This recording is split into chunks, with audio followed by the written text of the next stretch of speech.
য'তে য'তে গৈছোঁ তাতে দেখিছোঁ যে যোৱা লোকসভা নিৰ্বাচনতকৈ আমাৰ ভোট আৰু বাঢ়িব। উজনি অসমৰ বিভিন্ন সভাত মহিলাসকলৰ সংখ্যা আগতকৈ বেছি মই দেখা পাইছোঁ।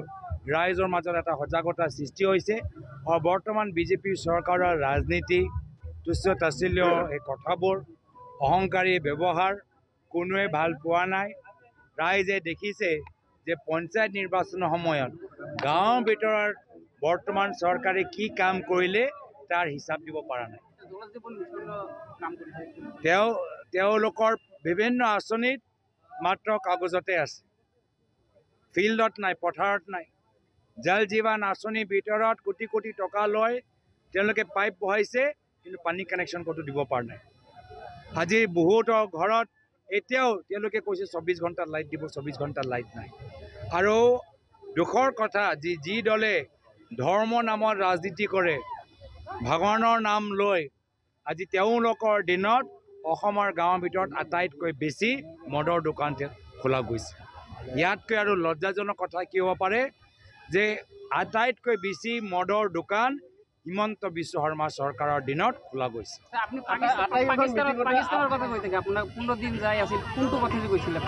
তেওঁলোকে মোৰ ওপৰত বিভিন্ন ধৰণৰ অভিযোগ, মোৰ পৰিয়ালৰ ওপৰত, মোৰ ল'ৰা ছোৱালীৰ ওপৰত, তেওঁলোকে বিভিন্ন বিষয় লৈ ৰাজনীতি কৰি আছে।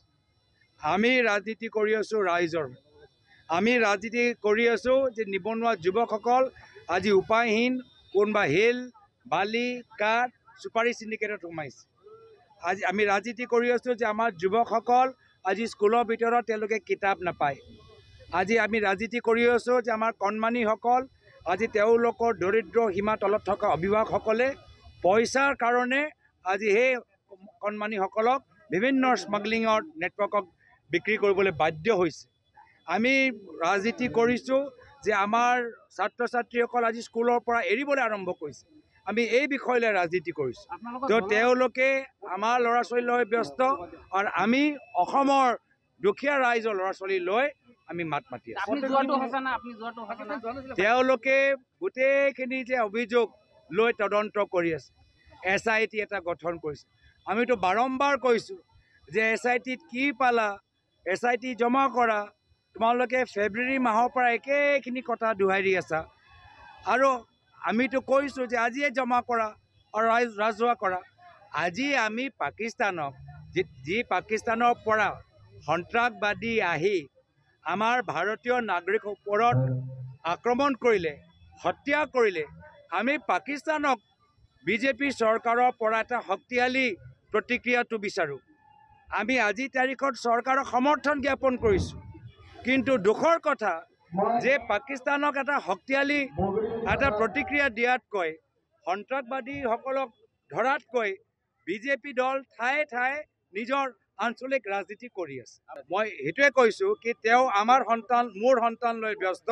আমি অসমৰ দুখীয়া ঘৰৰ ল'ৰা ছোৱালীৰ ভৱিষ্যলৈ আমি চিন্তা কৰিছোঁ। মইতো সদায় পজিটিভ, ভাল কেতিয়াবা হ'ব মই ভাবোঁ, কিন্তু কামৰ ওপৰত নিৰ্ভৰ।